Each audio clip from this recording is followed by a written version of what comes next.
Okay, guys, so today we are going to work on 10-2 and 10-3. 10-2 is posting from a sales journal, and 10-3 is accounting for cash and credit card sales. So instead of using the PowerPoint, I provided the PowerPoint for you in Google Classrooms. I'm going to go through the reading activity so you can kind of see what it looks like and the examples that are provided. Okay, so in 10-2, we are going to do the following: post from a sales journal to an accounts receivable ledger, total, prove, and rule a sales journal, post totals of a sales journal to the general ledger, and then there's a little end of lesson review that you can do. And our objective today is to post sales on account to an account receivables ledger and a general ledger. So remember, this is our sales journal that we did on Monday. The sales journal has the page number, it has the date, it has the accounts payable person, the accounts receivable, the sale number, which is a sales invoice, the accounts receivable debit, which increases our accounts receivable, the sales credit, and the sales tax payable credit. Remember, the sales tax payable credit and the sales credit add up together to be the accounts receivable debit, because debits always equal credits. So now that we're done with that, we're going to post this to our accounts receivable ledger. Remember, accounts receivable ledger is just like the accounts. Oh, I'm sorry. Hold on, let me share the screen for the people on Zoom.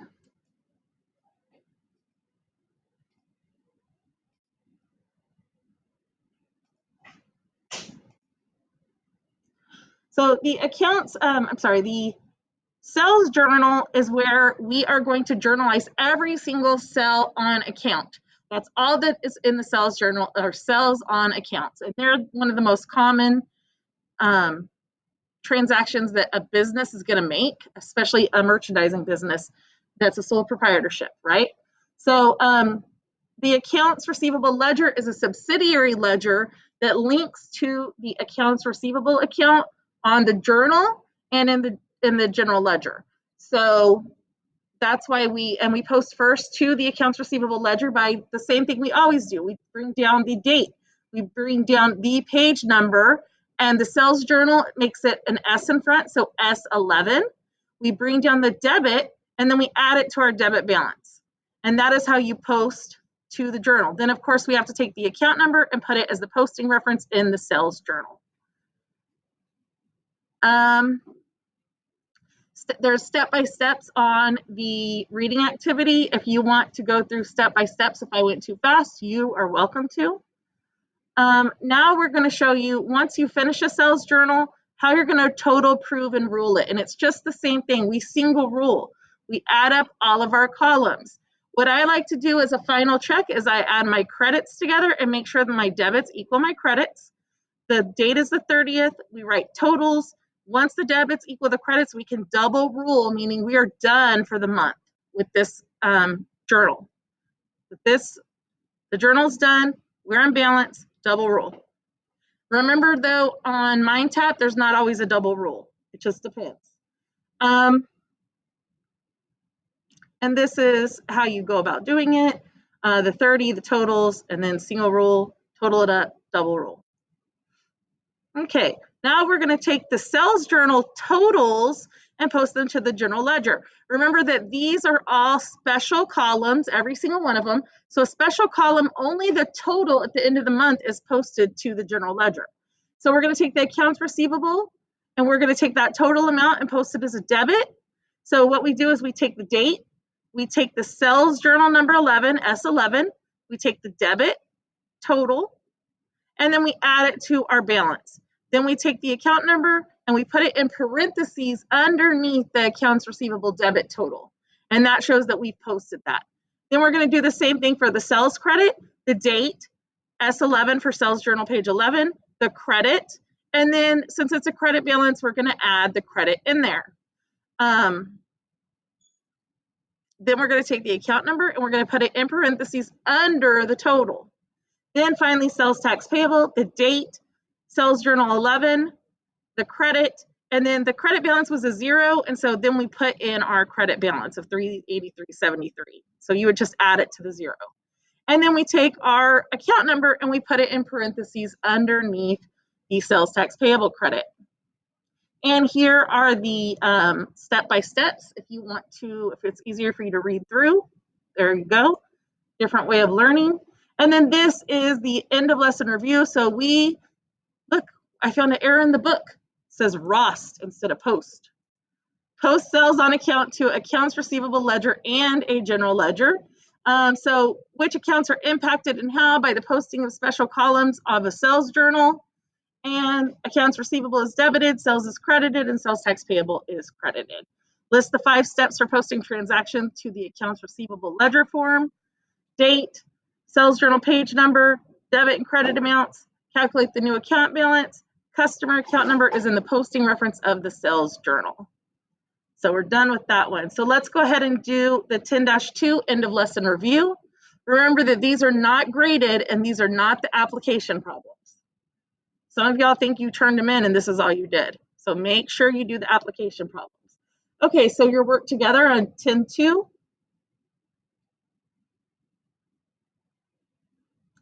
Transactions of classic appliances for the month of September of the current year have been journalized in the sales journal. Calculate and record column totals for the sales journal. So we need to do column totals. So remember, we start with the last day of the month, which is 30, right, for September? Yes. And then we are going to add these up. So I need my calculator. You have one on your computer or you can use your phone. 1696 plus 680 plus 2713.60 plus 1849 is 6938.60. 6938.60. And then the next one is 1600 plus 680 plus 2560 plus 1849 is 6689 and 0 cents. Ooh. And then the last one is 96 plus 153.60 is 249.60. Okay, so the way I like to do it is I just go like this. I just do 6689 plus 249.60 equals 6938.60, and that's right. They want you to actually use the sales journal proof, which you would just enter your debit here, enter your credits here, and then add them up. 6938.60, and then we know this is 6938.60. And then let's grade step 1. And yes, it's right. So now let's go to the next step. And this is, we're going to post the accounts receivable ledger. So the accounts receivable ledger means that each individual one of these accounts receivable debits need to be posted individually to the ledger, right? So the first one is Lenny Stanford. And this happened on September 2nd. And the posting reference number is S9, right? Sales Journal 9. And that's a debit of 1696. And then we add that together. Oops, I accidentally closed my calculator. And 4189.36 plus the debit of 1696 equals 3885.36.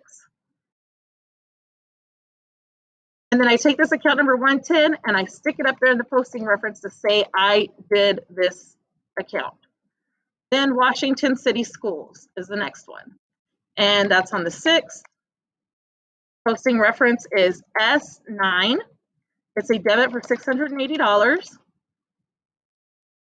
And it's 1509.45 plus 680 is 2189.45. And then I take this account number 130 and I stick it right here in the posting reference. Then the next one is Venice Cafe. Yes. Washington City Schools? Yeah. 130. It's the account number. Oh, S9. So sales journal and the page number. So S is for sales journal, 9 is the page number, and so it's just S9. And it's the same one for all these transactions. Okay, then Venice Cafe, we're going to put a 7, and posting reference is S9 for sales journal 9.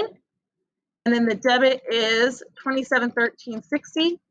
And then I'm going to take the $39.34 balance, $390.34. I'm going to add in $27.13.60 to get $31.03.94. $31.03.94. And then I take this account number 120 and I stick it up there in the Venice Cafe.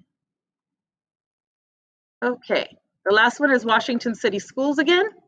So I am going to take the 15th. The posting reference is Sales Journal, page 9, so S9.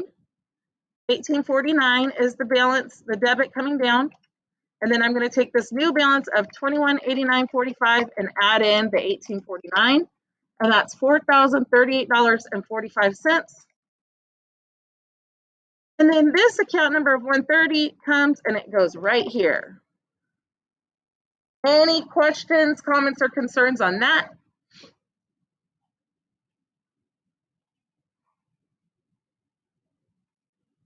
No? Nobody has any questions? Okie dokie. Everybody good? Can I do the next page? I know I type fast, so. Or you can take a picture of it if you want.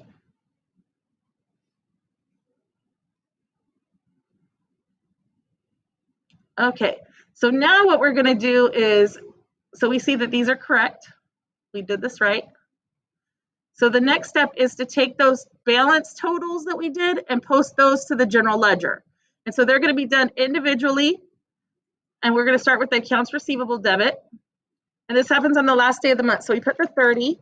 And then remember, it's sales journal page 9 again, right? It's still that S9. And the debit for accounts receivable debit is $69.38.60, the whole amount. And then I add that to the balance that's there. And it's $11,027.75. Okay, now I take this account number 1130 and I'm going to put it in parentheses underneath. Oh, do they not? Oh, they don't want you to type parentheses. Just type 1130 and it puts it in the parentheses for you. It goes underneath the accounts receivable debit 1130, just like that. Okay, now we are going to do our sales credit. So we're going to come down here to sales. And we start with the date, which is the 30th, because this is the totals. Posting reference is S9. S9 for sales journal 9. This is a credit balance of $66.89 and 0 cents. And the sales is actually a credit balance, so we have to add. And the new balance is $191,885.31. $191,885.31. And we take this account number and we're going to put it right here. All we have to do is type it in and it puts it in the parentheses for us, 4110. That's the account number. Then the last thing is the sales tax payable. Remember, sales tax is a payable because we collect it as we sell things, but we only send it in to the county however often they want, either quarterly, monthly, yearly, whatever. It just depends.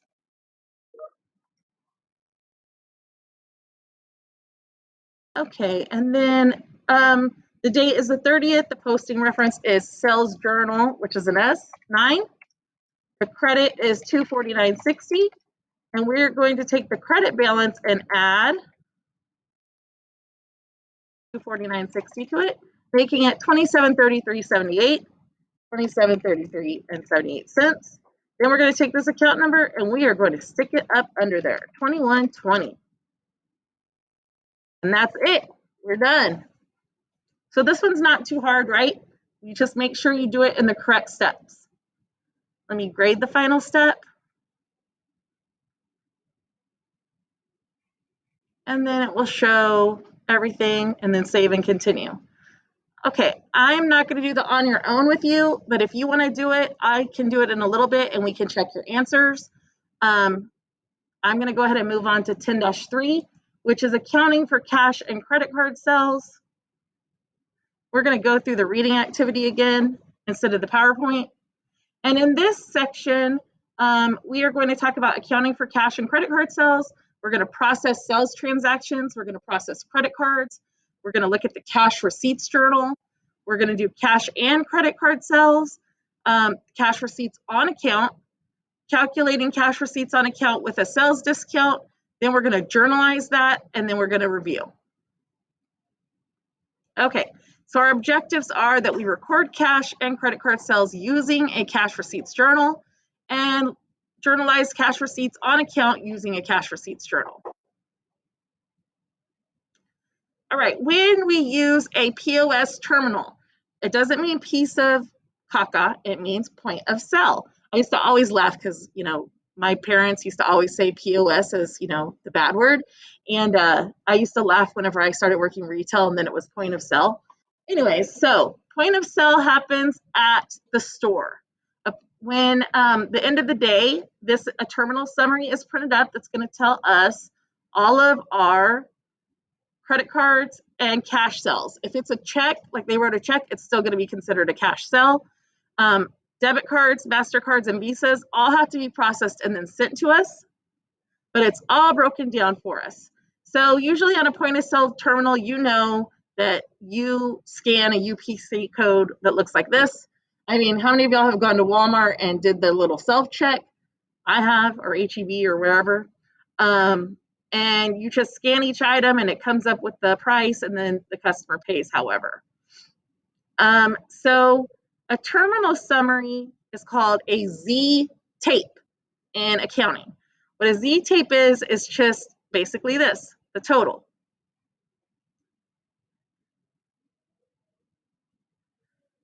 When you're processing credit cards, usually you wait till the end of the day and then you do what's called a batch report, and it takes all the credit cards that have been approved already and it sends them to the system in order to batch them out so that Visa will send us their money, MasterCard and debit cards will send us their money. A lot of times nowadays it happens automatically with every single cell, but back in the day when this book was written, a batch report is what we used. And it batched it out and we got this information and it sent it, and we would eventually get this money into our account. So several different ways to process credit card sales, PayPal, the Square, going through a third party, just different things. Okay, so this is what a cash receipts journal looks like. It is a special column journal with general debit and credit, accounts receivable credit, sales tax payable credit, sales discount debit, and a cash debit. And they use this only for cash receipts, meaning you receive cash, right? A cash receipt is you're receiving cash for whatever reason it is. A sales discount is a cash discount taken on a sale by the customer. Maybe you're offering them 20% off or something, or maybe you sent them an invoice and if they paid within 10 days, they got a 2% discount, right? Like 10 to net 30, 210 net 30, sorry. We don't need to talk about the cost of prisons. Okay, so the way that's calculated, let's say we batched out and we printed a terminal summary, which has a sequence number, and this is what it does. We recorded cash and credit card sales for $6,280 plus sales tax of $376.80, totaling $66.56.80, terminal summary 35. So we put the date, a check mark goes in the account title because these are all special journal columns. We're going to put the document number is TS or terminal summary 35. Sales credit is the amount of sales that we had total, $62.80. Sales tax payable credit is the amount of the sales tax. And then the cash debit is we received that much cash. So it's everything total together is what we received. So our credits would match our debit.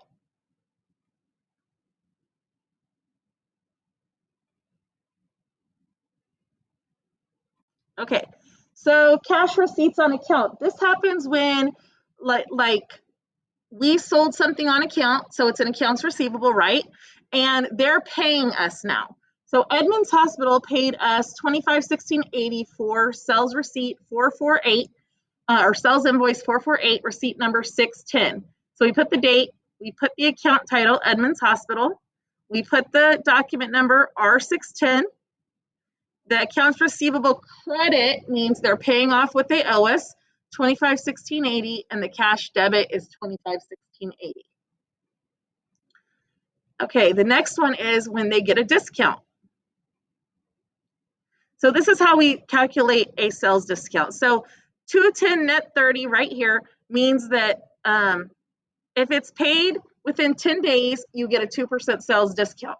If it is not, then it's due within 30 days and the net is due. So you would take your sales invoice amount of $14.50 and multiply it by the discount rate of 2%, and you would get the sales discount of $29. So they would get $29 off their invoice. And let's see how it's journalized. It looks like this. Palmer Dentistry paid us $1,421, which covers the sales invoice for $14.50 minus the 2% discount of $29, receipt number 611 on November 5th. So we put the date, we put the name of the business that's paying us, Palmer Dentistry, we put the receipt number, we put the accounts receivable credit for the full amount that they owe us. Because if I put $14.21, what they paid us, then it's going to show that they still owe us $29, but they really don't, right? Because we gave them the discount. So then we put the sales discount debit here, and then we debit the amount of money they sent us, the $14.21. So the $14.21 plus the discount debit should equal the accounts receivable credit. Hold on, guys. Okay. And here are the steps. Okay, now we have the audit, the understanding. How does a POS terminal determine the price of an item? Through a UPC code. What are the two types of batch reports? A detailed or a summary. And what does 210 net 30 mean? It means if you get a 2% discount if you pay within 10 days, or if you're paying within 30 days, the net is due. Now let's see what they want us to do for 10-3 end of lesson review. And this is the work together problem.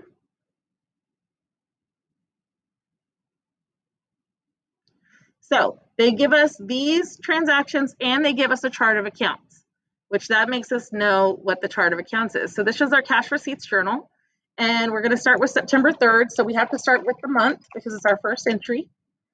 And we received cash on account from Lenny Stanford covering his sales invoice 216 for $2189.36 less the 2% discount. So let's show you how to do that. Lenny Stanford. And even though it says sales invoice 216 right there, we don't want to put that. We want to put our receipt 264. Our accounts receivable credit is for the full invoice amount, but we need to give him the discount. So 2189.36 times 0.02, because it's 2%, is 43.79. Right? Because you have to round. So make sure you keep that open. And then we're going to take the amount 2189.36 and we're going to minus 43.79 or subtract. And this is our new amount that they paid us, $2145.57. That's how much their check to us was.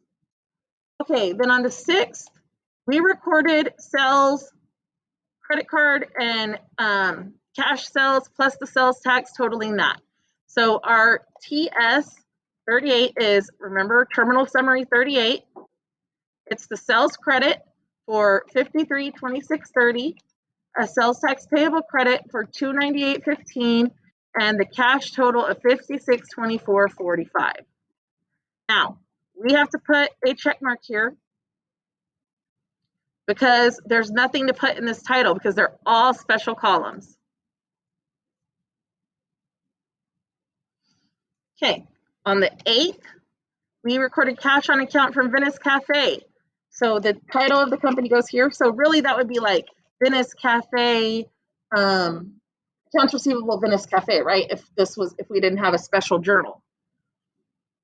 And it's receipt 265.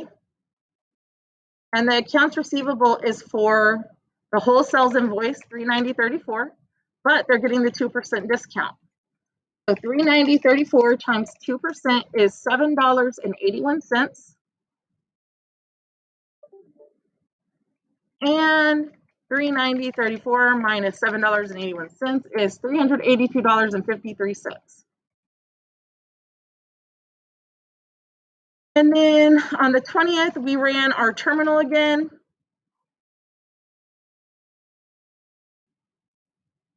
And it is PS39. And that is $56.24.45 for the sales credit. Sales tax payable credit is $320.59, and the cash debit is $59.45.04.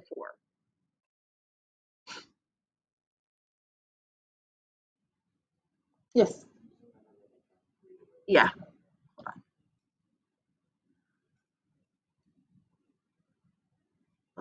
Can you see it?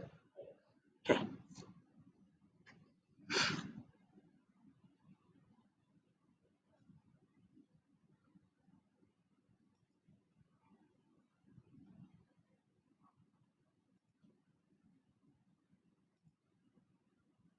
Okay, so our last one is we received cash on account from Washington City Schools for the invoice. They don't, look, it doesn't say anything about a discount, right? So the way we do that is we put in the 28, we put Washington City Schools, and it's receipt 266, and the accounts receivable credit is for $1509.45, and then the cash debit is for that full amount, $1509.45. Any questions, comments, or concerns on this one? Does everybody have it? Okay.